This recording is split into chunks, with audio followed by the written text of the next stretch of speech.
Grünspan's intended target had been the German ambassador to Paris, but von Rath attempted to intervene and was shot instead. Ironically, von Rath had openly criticized Nazi anti-Semitic attitudes and was scheduled for disciplinary action by the Gestapo. No matter. A Jew had killed a German official, and Hitler took advantage of the incident. Publicly claiming that the assassination had prompted anti-Semitic riots throughout Germany, he privately gave orders for the as yet non-existent riots to occur. These spontaneous demonstrations were organized by Reinhard Heydrich, second in command of the SS. After Nazi mobs enthusiastically completed their work on the night of November 9, Heydrich was able to give a preliminary report to Hitler that 815 Jewish shops, 171 Jewish homes, and 119 synagogues had been set on fire or otherwise destroyed. 20,000 Jews were arrested and sent to concentration camps. 36 were killed and other 36 critically injured. These figures turned out to be drastically underestimated. So widespread was the destruction that everywhere streets were littered with fragments from shattered windows, hence the expression, the night of broken glass. Concluding his report, Heydrich recommended that the best course to follow would be for the insurance companies to settle the Jews' claims in full and then to confiscate the money and return it to the insurers. My information is that claims for broken glass alone will amount to some 5 million marks. As for the practical matter of cleaning up the destruction, this is being arranged by releasing Jews in gangs from the concentration camps and having them clean up their own messes under supervision. The courts will impose upon them a fine of 1 billion marks, and this will be paid out of the proceeds of their confiscated property. Heil Hitler. The Night of Broken Glass represents the start of Germany's undisguised, state-directed pogrom against the Jews. Though many foreign governments and even some executives within the Nazi Party objected to the atrocities committed on Kristallnacht, no one did anything to stop them or to ensure that they weren't repeated, and in much worse degree.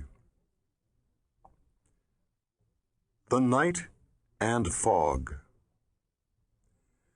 The Nacht- und Nebel-Erlass, or Night and Fog Decree, one of Hitler's personal edicts, was issued on December 7, 1941, the same day Japan attacked America's naval base at Pearl Harbor. Directed against persons endangering German security, and specifically against members of resistance groups in German-occupied territories, it proposed that execution was not itself a sufficient deterrent against anti-German threats. Psychological as well as physical force was necessary. Thus, not all agitators would be killed upon discovery. Many instead would be transported to an unknown location, their destiny never to be learned by outsiders. Friends and family members would forever be kept in suspense. As the edict stipulated, the intimidating effect of these measures lies A, in the disappearance without trace of the guilty person, B, in the fact that no kind of information must be given about the person's whereabouts and his fate. Those tempted to participate in anti-German activity would fear that they, like their loved ones, would disappear within the night and the fog. An example of how this decree was carried out occurred in 1942, the fate of the village of Ladice in Czechoslovakia. In reprisal for the assassination of Reinhard Heydrich, Nazi soldiers surrounded the village and shot every male within it, 10 at a time. It took all day before the executions ended. The women of the village were transported to the concentration camp at Ravensbrück in Germany, where they died from weakness or were gassed. But the children of the village, 90 of them, simply vanished into the night and fog. Relatives in other villages could not find a trace of them. The Dark Night of the Soul.